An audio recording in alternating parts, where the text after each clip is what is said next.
ಸಿಟಿಯ ಸೆಂಟರ್ನಲ್ಲೇ ಖದೀಮರ ಗುಂಪು ತನ್ನ ಕರಾಮತ್ತು ತೋರತೊಡಗಿತ್ತು.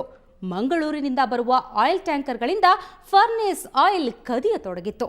ಆದರೆ ಅಲ್ಲಿ ಕೆಲಸ ಮಾಡೋರ ಬಾಯಿಂದಾನೇ ಈ ಸತ್ಯ ಹೊರಗೆಳೆಯೋದಿದೆಯಲ್ಲ, ಅದು ಎಷ್ಟು ಕಷ್ಟ ಗೊತ್ತಾ? ಅದಕ್ಕೆ ನಮ್ಮ ತಂಡ ಏನೆಲ್ಲ ಟ್ರಿಕ್ಸ್ ಮಾಡಿತು ಅನ್ನೋದನ್ನ ನೀವೇ ನೋಡಿ.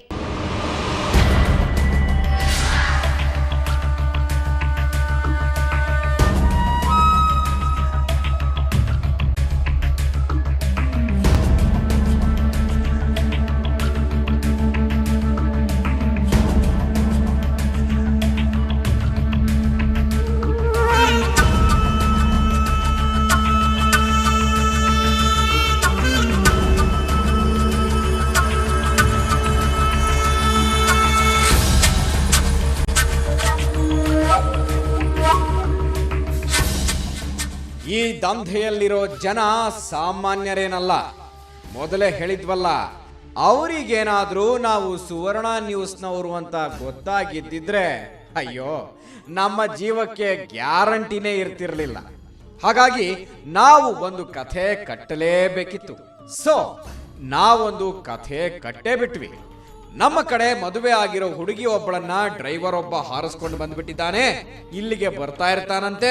ದಯವಿಟ್ಟು ಆ ಡ್ರೈವರ್ ಅನ್ನ ತೋರಿಸ್ರಪ್ಪ, ನಮ್ಮ ಮನೆ ಹುಡುಗಿನ ಹುಡುಕಿಸ್ಕೊಡ್ರಪ್ಪ ಅಂತ ಒಂದು ಬೇಡ್ಕೊಂಡು ಹೊರಟ್ರು ನಮ್ಮ ರಹಸ್ಯ ಕಾರ್ಯಾಚರಣೆಯ ರಿಪೋರ್ಟರ್.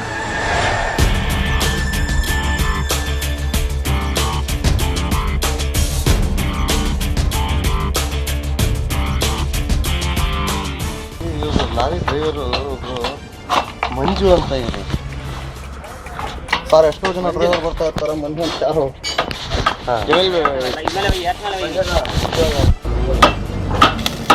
ಮಂಜು ಅಂತ ಸರ್ ಗೊತ್ತಿಲ್ಲ ಸರ್ ಯಾರು.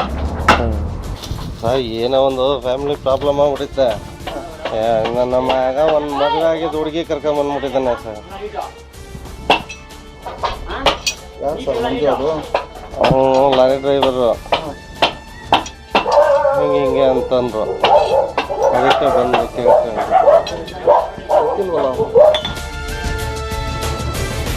ಹೀಗೆ ನಮ್ಮ ಸಂಭಾಷಣೆಯೆಲ್ಲ ಮುಗಿದ ಮೇಲೆ ನಮ್ಮ ಪ್ರತಿನಿಧಿ ಇನ್ನೊಂದು ಕಡೆ ಸಾಗಿದ.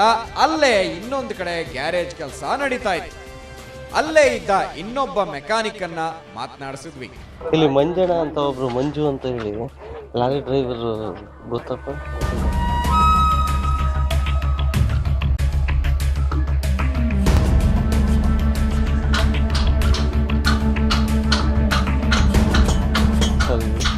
ಮಂಜು ಅಂತ ಲಾರಿ ಡ್ರೈವರು, ಸ್ವಲ್ಪ ಕೆಂಪಗಿದ್ದಾರೆ. ಏನಕ್ಕೆ ಬಂದ್ರು ಇಲ್ಲಿ ಅವರು?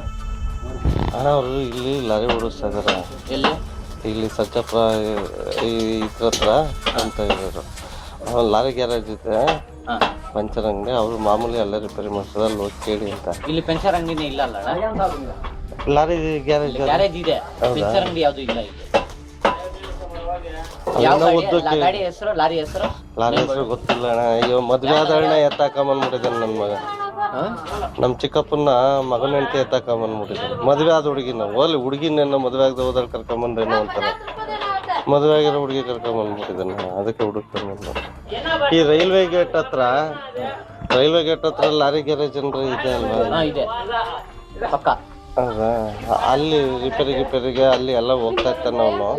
ಅಲ್ಲಿ ಹೋಗಿ ಕೇಳಿ ಅಂತ. ಯಾಕಂದ್ರೆ ಬಹಳ ಜನ ಬರ್ತಾರೆ ಡ್ರೈವರ್ಗಳು. ಅರ್ಧ ಡ್ರೈವರ್ಗಳ ಹೆಸರುಗಳೇ ನಮ್ಗೆ ಗೊತ್ತಿಲ್ಲ. ಯಾವ ಗಾಡಿ ಓಡಿಸ್ತಾ ಇದ್ದ ಅಂತ ಹೇಳಿದ್ರೆ ನಾನು ಹೇಳಿದೆ.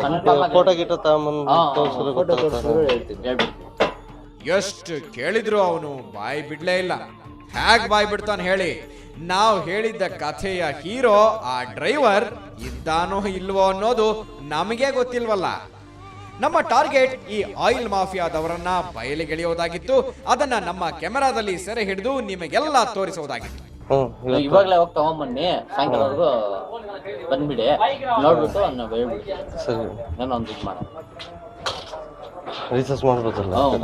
ಹೀಗಾಗಿನೇ ನಮ್ಮ ಪ್ರತಿನಿಧಿ ನೇಚರ್ ಕಾಲ್ಗೆ ಅರ್ಜೆಂಟ್ ಆಗ್ಬಿಟ್ಟಿದೆ ಅಂತ ಹೇಳ್ಕೊಂಡು ಗ್ಯಾರೇಜ್ ನ ಹಿಂಭಾಗಕ್ಕೆ ಹೋದ್ರು. ಅಲ್ಲಿ ನಡೀತಾ ಇತ್ತು ನೋಡಿ ಭಯಂಕರ ಆಯಿಲ್ ದಂಧೆ. ಅದು ನಮ್ಮ ರಹಸ್ಯ ಕ್ಯಾಮೆರಾದಲ್ಲಿ ಇಂಚಿಂಚಾಗಿ ಸೆರೆಯಾಗ್ತಾ ಇತ್ತು.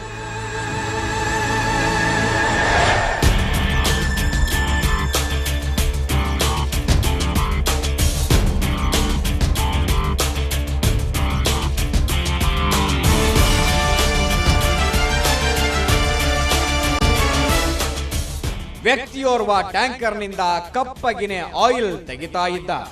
ಏನಣ್ಣ ಹಿಂಗಿತ್ತದ? ಎಂತದಣ್ಣ ಇದು? ಎಂತ ಆಯಿಲ್? ನಾವು ಕೇಳಿದ್ವಿ, ಅವನು ಮಾತನಾಡ್ಲಿಲ್ಲ. ಟ್ಯಾಂಕರ್ ಟ್ಯಾಪ್ ಕ್ಲೋಸ್ ಮಾಡಿ ಹೋಗೇ ಬಿಟ್ಟ. ಎಸ್, ಅಲ್ಲೊಂದು ಅಘೋಷಿತ ಕಾನೂನು ಚಾಲ್ತಿಯಲ್ಲಿರುತ್ತೆ. ಅದೇನಪ್ಪ ಅಂದ್ರೆ, ಅಲ್ಲಿ ಕೆಲಸ ಮಾಡೋ ಮಂದಿ ಅಪರಿಚಿತರ ಜೊತೆ ಮಾತೇ ಆಡೋದಿಲ್ಲ. ಇನ್ನು ಅನುಭವಸ್ಥರಂತೂ ಸೈಲೆಂಟ್ ಆಗಿರ್ತಾರೆ. ಆದ್ರೆ ಅಷ್ಟೊತ್ತಿಗೆ ನಮ್ಮ ಕಣ್ಣಿಗೆ ಇನ್ನೊಬ್ಬ ಸಿಕ್ಕಿಬಿದ್ದ. ಅವನೂ ಕೂಡ ಇನ್ನೊಂದು ಬ್ಯಾರಲ್ನಿಂದ ಆಯಿಲ್ ತುಂಬಿಸ್ತಾ ಇದ್ದ. ಏನ್ ಆಯಿಲ್ ಇದೆ? ಏನಿಲ್ಲ ಇದು, ಏನಾಯಿಲ್ಲ ಅಂತ ಗೊತ್ತಿಲ್ಲ ಅಣ್ಣ. ಇದು ನನಗೆ ಕೆಲ್ಸಕ್ಕೆ ನಾನು ಬಂದು ಇನ್ನೂ 3 ದಿವಸ ಆಗಿದೆ. ಹೌದಾ?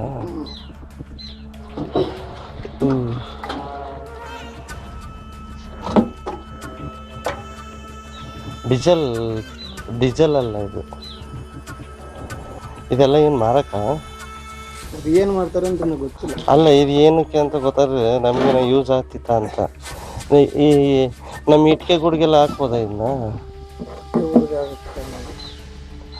ಅದು ಏನಕ್ಕೆ ಬರ್ತದೆ ಅಂತ ಗೊತ್ತಿಲ್ಲ.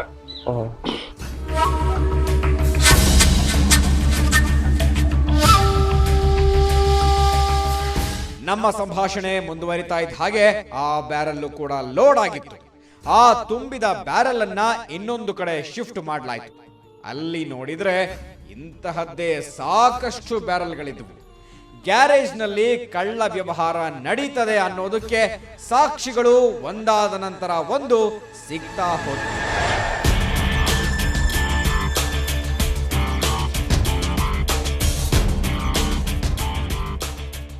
ಅದೇ ಟೈಮಿಗೆ ಸರಿಯಾಗಿ ಅಲ್ಲಿಗೊಂದು ಲಾರಿ ಬಂತು. Lorry number CNO 9471. ಅದು ಕೂಡ ಬಂದದ್ದು ಟ್ಯಾಂಕರ್ನಿಂದ ಆಯಿಲ್ ಇಳಿಸಿ ಹೋಗೋದಕ್ಕೇನೆ.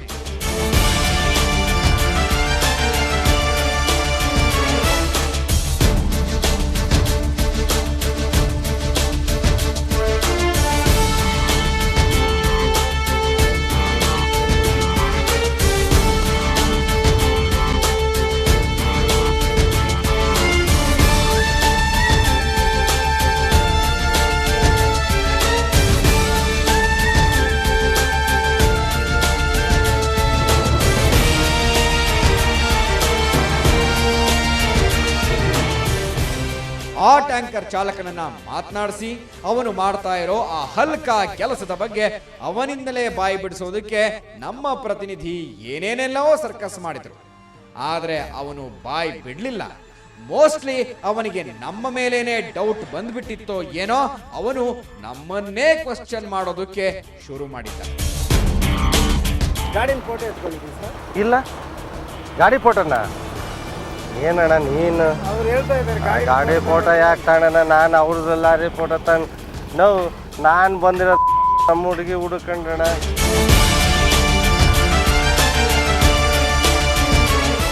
ಹಾಗಂತ ನಮ್ಮ ತಂಡ ಸುಮ್ಮನೆ ಕೂರ್ಲಿಲ್ಲ. ಇಲ್ಲಿನ ಅಸಲಿ ಸತ್ಯವನ್ನ ಮುಖ್ಯ ವ್ಯಕ್ತಿಯೊಬ್ಬನ ಬಾಯಿಂದಲೇ ಹೇಳಿಸಿತು. ಅದು ಹೇಗೆ ಅನ್ನೋದನ್ನ ನೋಡೋಣ ಒಂದು ಬ್ರೇಕ್ನ ನಂತರ.